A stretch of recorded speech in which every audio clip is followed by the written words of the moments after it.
Hey guys, DeadBones here, and welcome back to another DeadBones one-shot. Today we're looking at Magus Opus. No, that's not a spelling error, don't worry, I checked.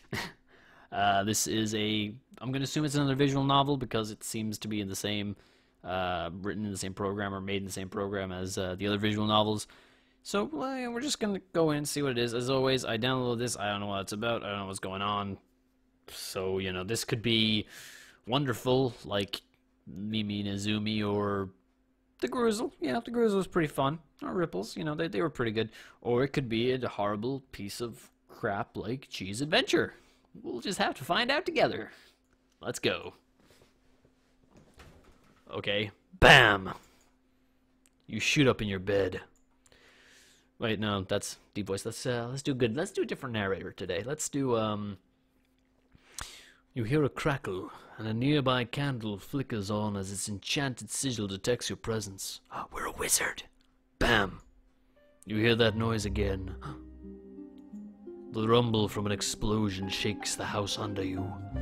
You rush back to your window and throw open the shutters. Everything is pitch black. Something is happening. You know that you have to take into account the whole situation. There is something outside, quite possibly troubling. Most likely dangerous, if you use any intuition to infer on what might be happening. Perhaps an attack by bandits, an accident, or Mount Da'anar has finally exploded. Your mother and father are away, on travel, and your little sister is asleep in the room next to you. Oh, sweet choices. Check on little sister. The first thing that comes to mind is your sister. You walk out of your room. Candles in the hallway flicker to life as you cross to your sister's room. You push open the door. Fool is still asleep. Wait, that's character. Fool is still asleep. You smile at the irony. You know something bad is going to happen tonight. Something disastrous. But here...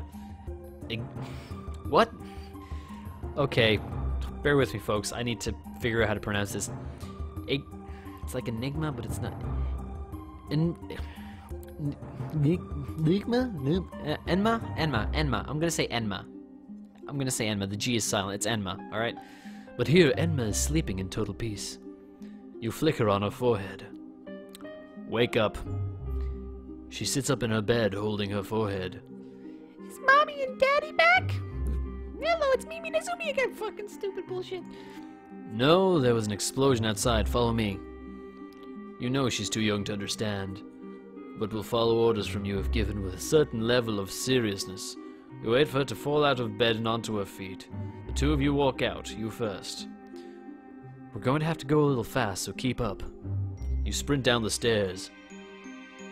Heartbeat. Wait. There we go. I have to do sound effects now. This is different. The pain. You grab your chest. A squeezing pain makes it feel like your heart is going to burst. Mana! What? Mana! You can feel it oozing through your veins. You lose control of your limbs. Your arms go limp. In the rush you lose your footing, and your body tumbles over. You crack your head on a stair and begin to roll. Your arms and legs smash against the stairs as you're sent reeling into the lower floor. Mana flows through your aching limbs. It feels icy and smooth. Your vision blurs. Why now? Am I really old enough yet? You feel the mana concentrating in your hands. You push your bloody self into a sitting position so you can better look at your hands.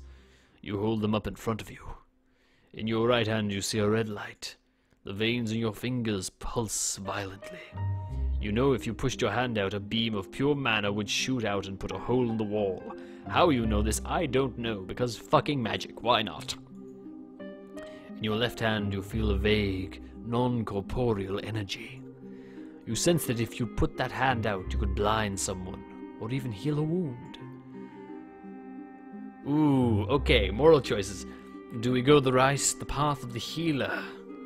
Of those who can give and take away gifts and life, or the path of the destroyer, who will destroy everything because he's the destroyer, and that's kind of what the destroyer does.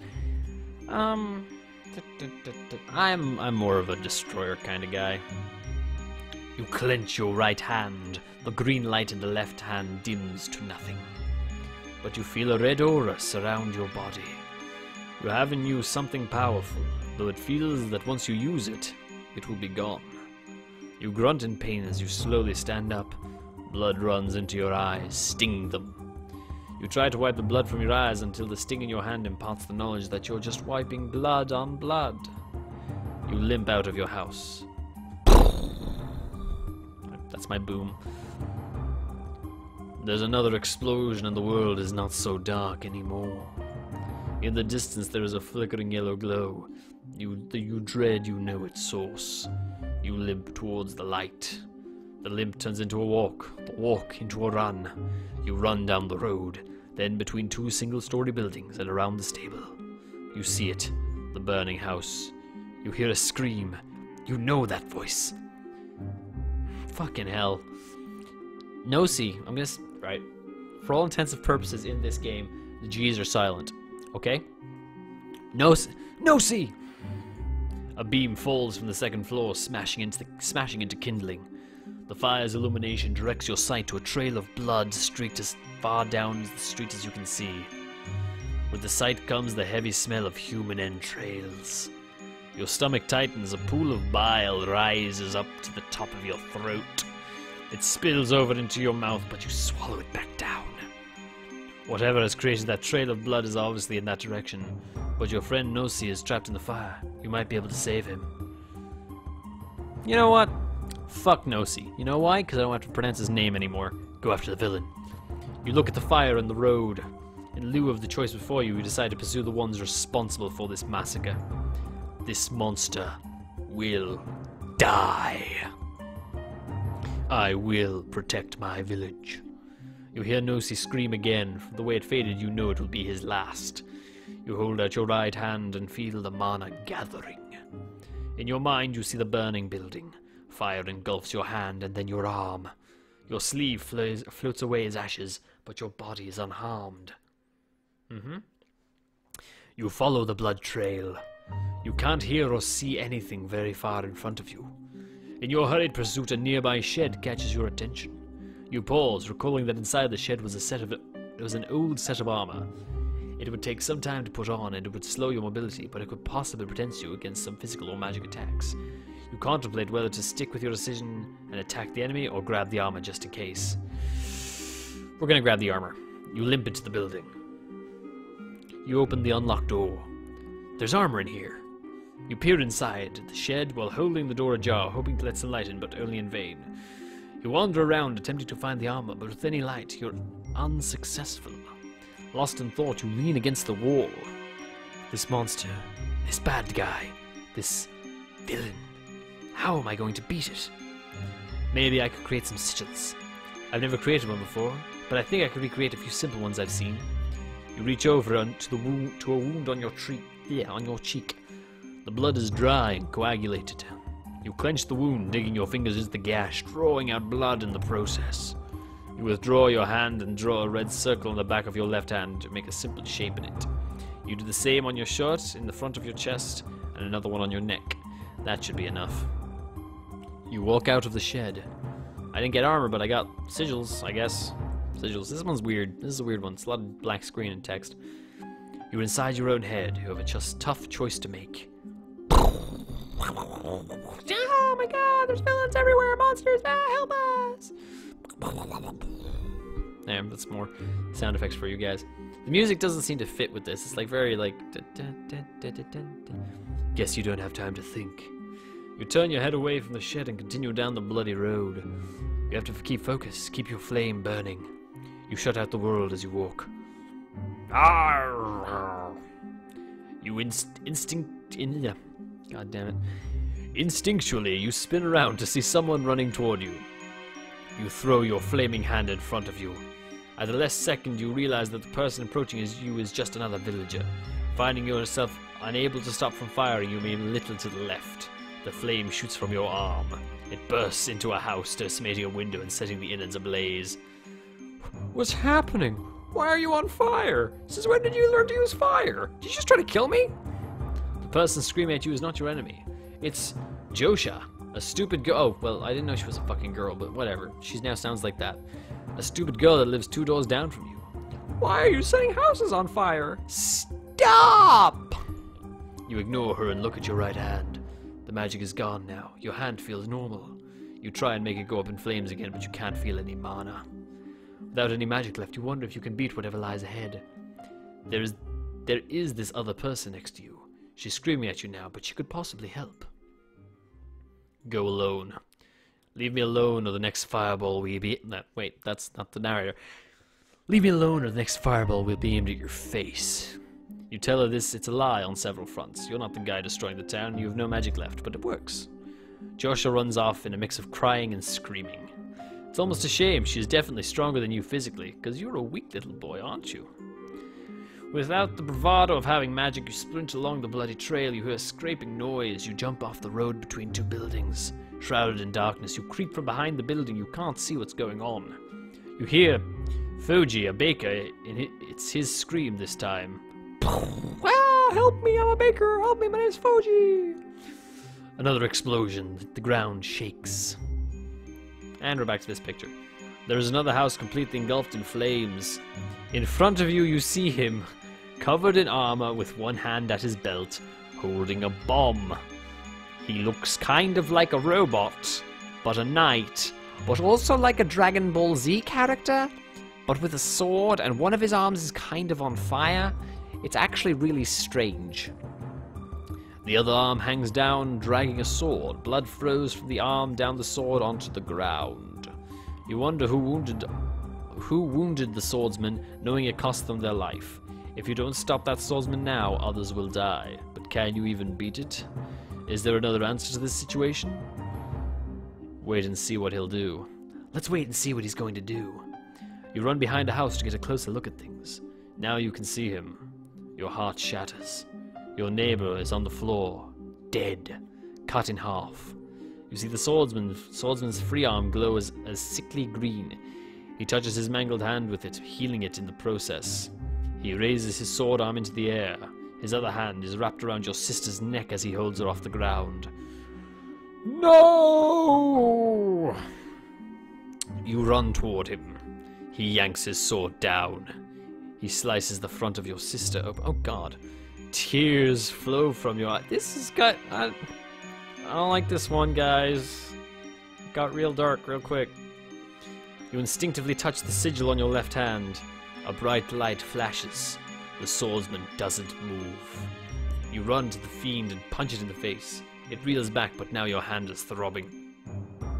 The swordsman swings the sword over his head and down toward you. You touch the sigil on your chest and then hold your hand up. The edge of the sword hits your hand. Immediately, the blade shatters. One of the shards slices you in the chest. The swordsman swings at you with his fully armored fist. A metal fist smashes you in the face, knocking you airborne. Your back hits the dirt and you skid to a stop. You look up at the swordsman and see something comedic. An arrow flies through the air and bounces off the back of the swordsman's armor. Ba-dunk, ba-dunk. There we go. Ba-dunk. That's a better noise. It makes a little tink sound. That's what I like ba-dunk more. It does no damage, but is enough to get the thing to turn around. Another arrow flies through the air, piercing right into the thing's face. Well, another arrow comes, and another, and another. Most bounce off the armor, but some stick in the face. Others in the joints, and the arms, and the legs. The thing falls towards you.